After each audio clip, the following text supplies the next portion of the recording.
En 1677, un homme fit des calculs qui glacèrent l'Europe. Baruch Spinoza, non seulement un philosophe, mais un mathématicien du destin. Ses nombres pointaient vers une vérité que personne ne voulait admettre.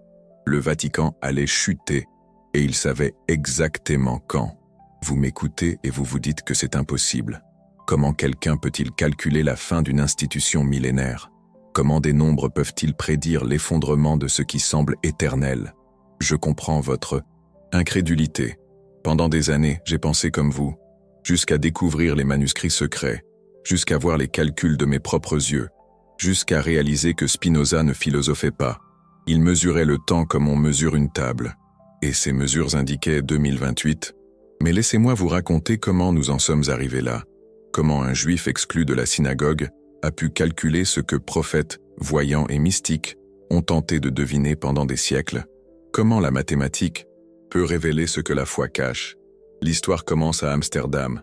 En 1677, Spinoza est mourant, la tuberculose. Il sait qu'il a peu de temps et il y a quelque chose qu'il doit terminer avant de partir. Ce n'est pas un livre, ce n'est pas une théorie, ce sont des calculs, des équations qu'il développe depuis des décennies. Spinoza avait découvert quelque chose de troublant. Les institutions humaines ne sont pas éternelles.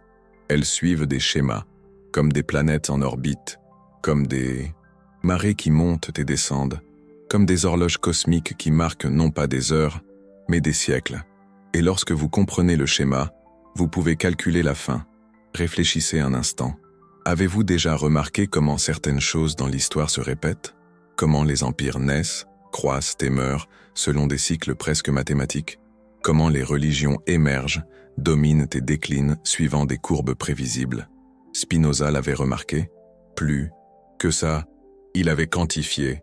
Tandis que d'autres philosophes débattaient de Dieu et de la nature, Spinoza faisait quelque chose de différent.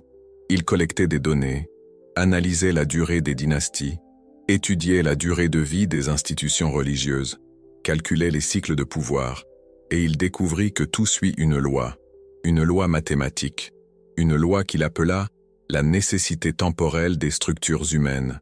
Selon Spinoza, toute institution porte en elle les germes de sa propre destruction, non pas par méchanceté, non pas par conspiration, par nécessité mathématique, comme une fleur qui éclot, s'épanouit et fane. Le temps ne pardonne pas même le sacré. Mais voici ce qui va vous choquer. Spinoza ne s'est pas arrêté à la théorie. Il a appliqué ses calculs au Vatican. Et il est arrivé à une date précise. Une date qui, à l'époque, semblait impossible. Une date qui, aujourd'hui, n'est plus qu'à 3 ans. Vous voulez savoir comment il a fait? Comment quelqu'un, en 1677, a pu calculer des événements de 2028? La réponse réside dans ce que Spinoza appelait les constantes institutionnelles. Il découvrit que certaines organisations humaines fonctionnent avec des cycles prévisibles, comme des systèmes solaires, comme des battements cardiaques, comme les vagues de la mer. Et le Vatican, selon ses calculs, ne faisait pas exception. Spinoza a analysé l'histoire du christianisme depuis Constantin. Il a étudié les cycles d'expansion et de contraction de Teutonicum, l'Église, cartographié les crises, les réformes, les schismes et les renouveaux. Et il a trouvé un schéma mathématique, un schéma qui se répète tous les 350 ans. Première grande crise, 313 après JC. Constantin fait du christianisme la religion de l'Empire. Seconde grande crise, 1054, grand schisme entre Orient et Occident. Troisième grande crise, 1517, la réforme protestante divise la chrétienté. Quatrième grande crise, 1968, la révolution culturelle remet en question toutes les autorités traditionnelles. Vous voyez le schéma, 313, 1054, 1517, 1968, des intervalles presque mathématiques. Et si nous continuons cette progression, 2028?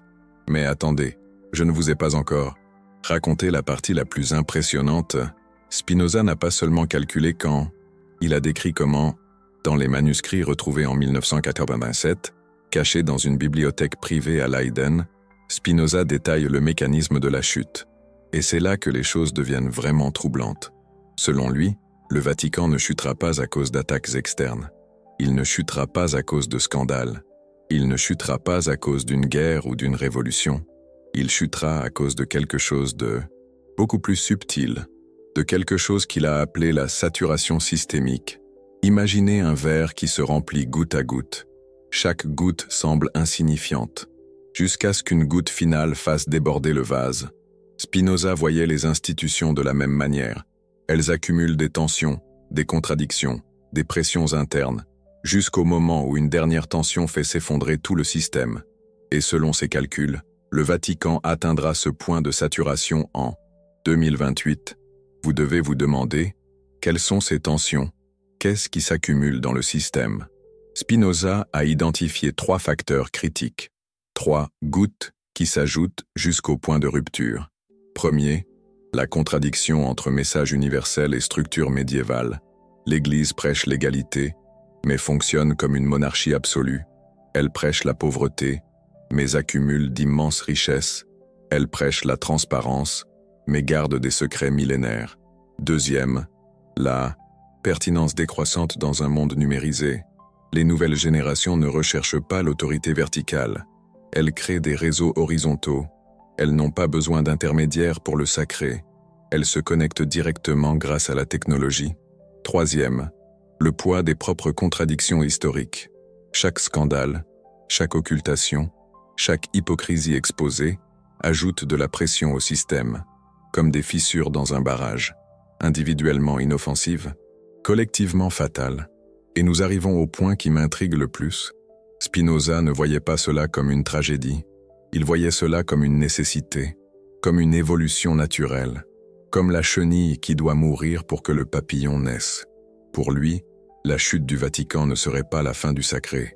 Ce serait le début d'une nouvelle forme de spiritualité, une spiritualité sans hiérarchie, sans intermédiaire, sans structure de pouvoir, une spiritualité mathématique, où Dieu n'est pas un roi dans le ciel, mais une loi naturelle qui gouverne tout, où le sacré n'est pas dans les temples mais dans les équations, où la divinité se révèle non pas par des miracles, mais par des schémas. Cela vous semble familier? Cela devrait, car nous voyons cela se produire. La spiritualité du XXIe siècle est exactement cela. Quantique, mathématique, connectée, sans centre de pouvoir, sans autorités uniques, distribuée comme un réseau. Mais revenons au calcul, car il y a quelque chose que je ne vous ai pas encore dit, quelque chose que Spinoza a écrit à la dernière page des manuscrits, quelque chose qui a complètement changé ma perception de tout cela.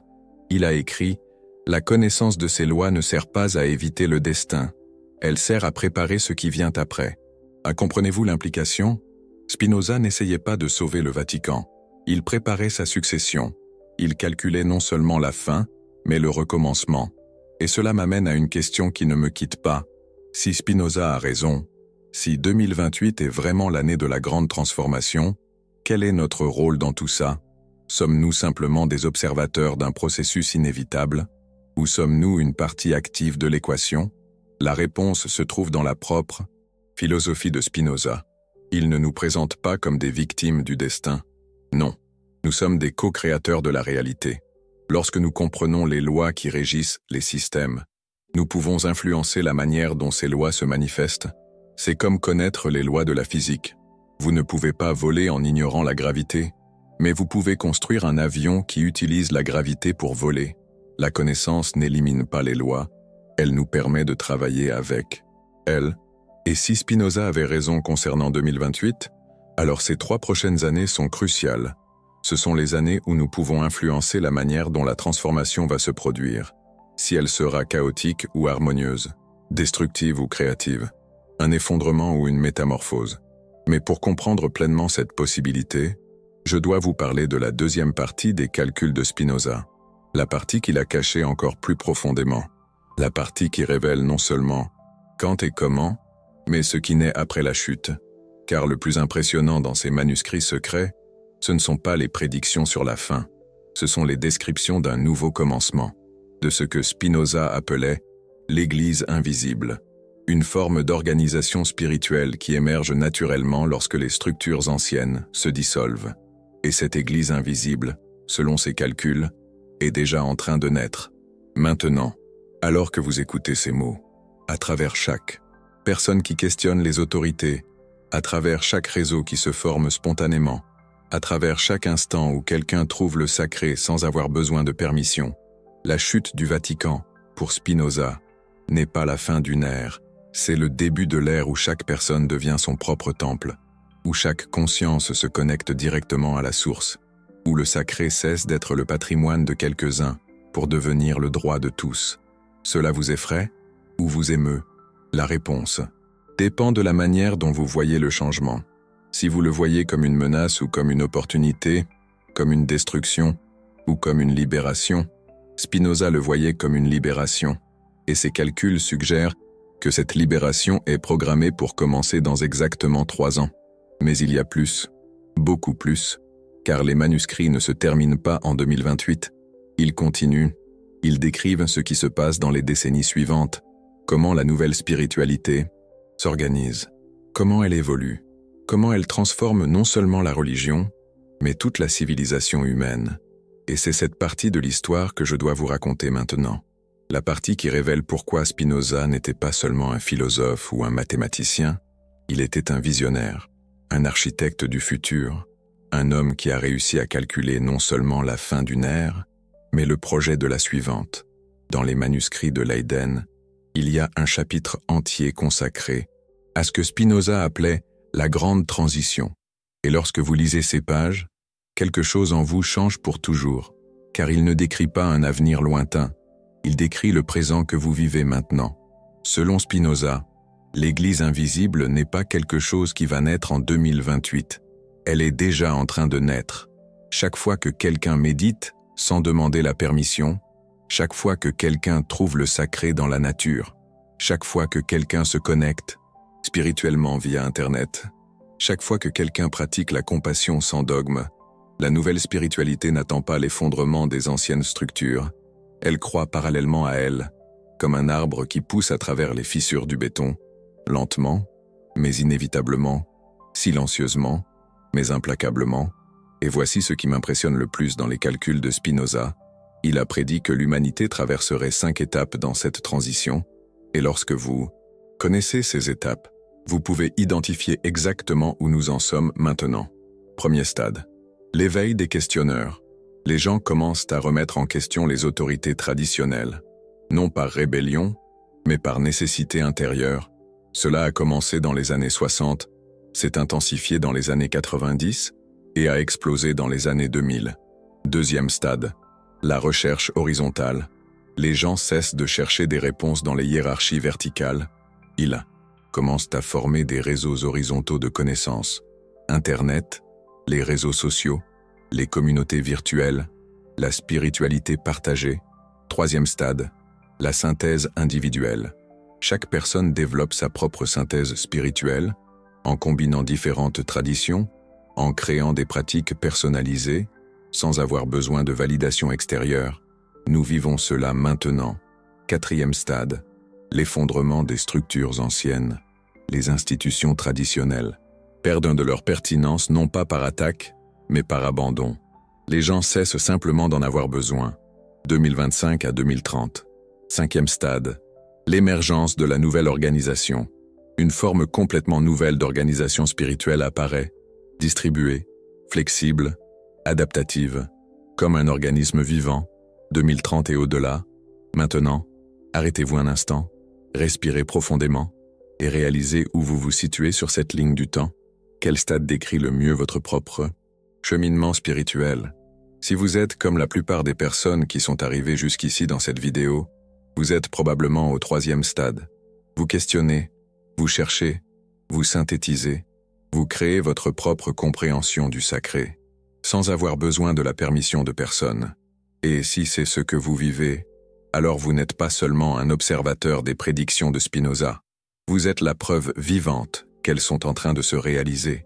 Mais il y a quelque chose d'encore plus profond dans les manuscrits, quelque chose que Spinoza a écrit sur le rôle spécifique des personnes qui vivent pendant la transition, sur ce qu'il appelait les bâtisseurs de ponts.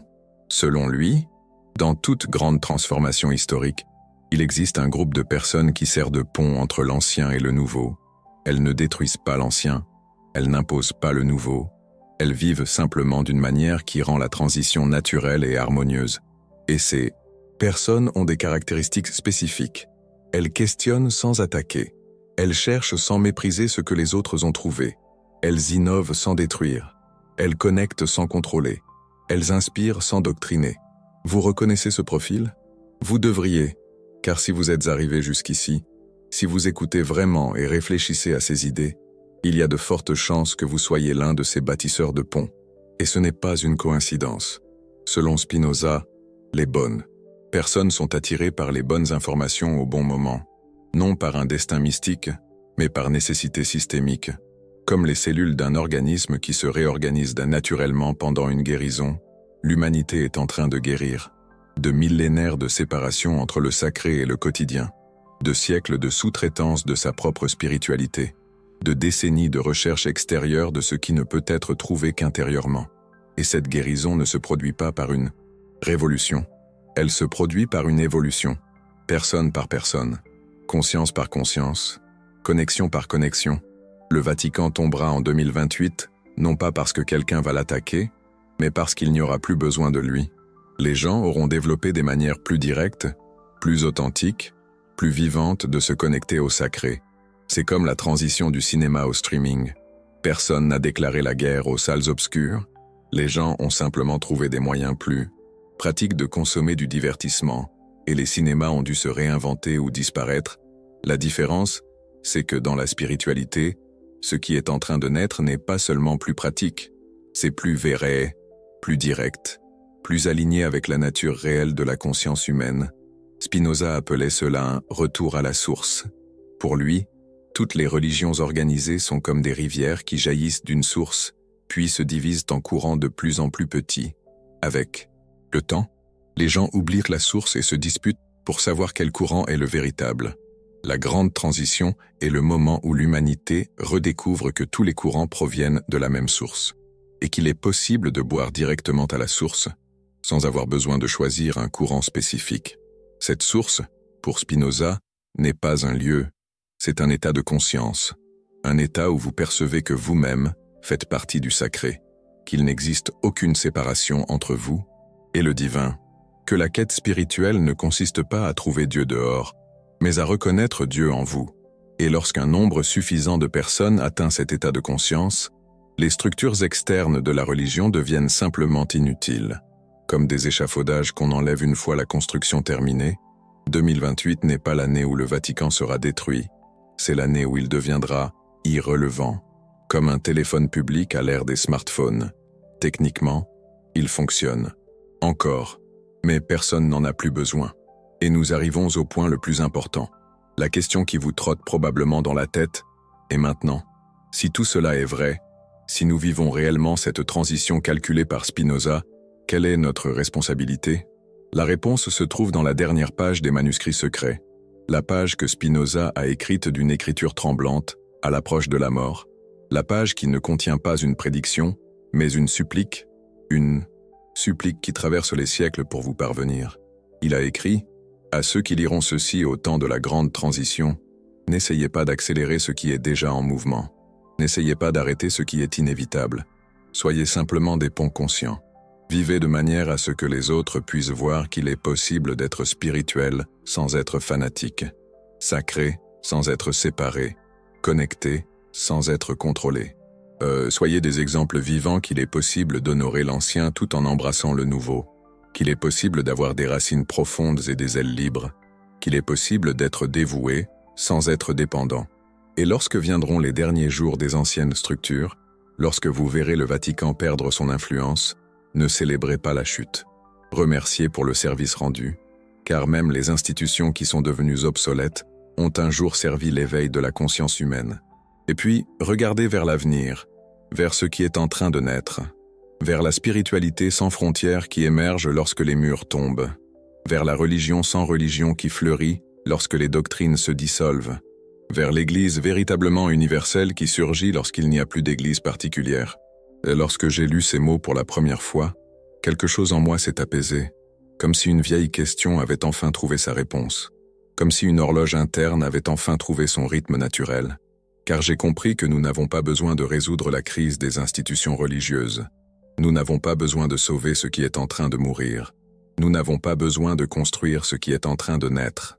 Nous devons simplement être conscients que nous vivons un moment historique unique, un moment calculé, un moment prévu, et notre seule responsabilité est de vivre ce moment avec la dignité qu'il mérite, avec la conscience que nous faisons partie de quelque chose de plus grand, avec l'humilité de ceux qui comprennent qu'ils ne contrôlent pas le processus, mais peuvent influencer la façon dont il se déroule. Les 3 prochaines années seront intenses. Si Spinoza a raison, nous verrons des changements qui sembleront impossibles, des structures qui semblaient éternelles se dissoudront, des certitudes qui semblaient absolues se relativiseront, des autorités qui semblaient inquestionnables perdront de leur importance. Mais au milieu de toute cette transformation, quelque chose persistera. Ce qui a toujours persisté, la quête humaine du sacré, le besoin de connexion avec quelque chose de plus grand, le désir de transcendance et de signification. Sauf que maintenant, cette quête n'aura plus besoin de passer par des intermédiaires, n'aura plus besoin de permission, n'aura plus besoin de validation externe. Elle sera directe, immédiate, personnelle, authentique, et c'est peut-être cela que Spinoza a réellement calculé, non pas la fin d'une institution, mais le début de l'ère où chaque être humain devient sa propre institution sacrée, où chaque conscience est un temple, où chaque cœur est un autel, où chaque esprit éveillé est un prêtre de sa propre divinité. L'horloge cosmique que Spinoza a entendue en 1667 continue de marquer le temps. Chaque seconde nous rapproche de 2028, chaque jour nous rapproche de la grande transition. Chaque choix conscient que nous faisons influence la façon dont cette transition se manifestera. Vous voulez savoir si les prédictions de Spinoza vont se réaliser? Regardez autour de vous, regardez en vous, voyez combien de personnes remettent en question, cherchent, synthétisent, créent, se connectent de nouvelles manières. L'Église invisible de Spinoza n'est pas une prédiction, c'est une description de ce qui est déjà en train de se passer, et vous n'êtes pas seulement témoin de cette transformation, vous en êtes une partie active. Chaque fois que vous choisissez l'authenticité plutôt que la conformité, chaque fois que vous choisissez la connexion plutôt que le contrôle, chaque fois que vous choisissez l'amour plutôt que la peur, le Vatican peut tomber en 2028, où il peut se transformer au point de ne plus être reconnaissable, où il peut trouver un moyen de se réinventer complètement. Ce qui importe, ce n'est pas le destin spécifique d'une institution. Ce qui importe, c'est la conscience que nous vivons un moment de transformation calculé, et notre seule tâche est de vivre ce moment avec la dignité de ceux qui savent qu'ils font partie de quelque chose de plus grand, avec la responsabilité de ceux qui comprennent que leur choix influence le résultat, avec la sérénité de ceux qui ont confiance que l'univers sait ce qu'il fait. Spinoza n'a pas calculé la fin d'une ère pour nous effrayer. Il l'a calculé pour nous préparer, pour que, lorsque le moment arrive, nous soyons prêts, non pas à résister au changement, mais à y participer consciemment. L'horloge cosmique continue de tourner. Les rouages du temps continuent de tourner. Et vous, que vous le vouliez ou non, que vous le sachiez ou non, vous faites partie de cette grande machine de transformation qui anime l'histoire humaine. La seule question qui reste est, participerez-vous consciemment ou laisserez-vous l'histoire se dérouler sans vous? Spinoza a parié que des gens comme vous choisiront la participation consciente, que lorsque le moment de la grande transition arrivera, il y aura assez de ponts humains pour rendre le passage doux et harmonieux. 3 ans, tel est son pari, voilà sa prédiction, son cadeau, pour vous. Que ferez-vous de ce présent, dis-je? Comment vivrez-vous ces 3 années qui s'annoncent? Quel type de pont serez-vous? Le lien qui unira les rives du passé et de l'avenir. Le temps s'est déjà mis en marche. L'horloge de Spinoza ne s'arrête jamais. Et vous, vous êtes exactement là où vous devez être, au moment précis où vous devez être, pour participer à la transition la plus importante de l'histoire humaine. Un bouleversement dont les échos résonneront à travers les siècles, des cathédrales gothiques aux tours scintillantes de la Défense. Peut-être la porte n'a-t-elle jamais été verrouillée. Peut-être n'avez-vous jamais eu besoin de clé. Peut-être tout ce qui a toujours été nécessaire, c'était d'avoir assez de courage pour pousser, pour découvrir qu'elle était grande ouverte. Une révélation qui vous attend au tournant d'un chemin pavé de doutes, au pied des quais de Seine, sous le regard impassible des statues de la place des Vosges. Un mystère aussi ancien que Paris elle-même. Un mystère dont la résolution repose entre vos mains. Le secret de Spinoza gardé jalousement dans ses manuscrits secrets attend votre interprétation, votre action. L'heure de la révélation a sonné.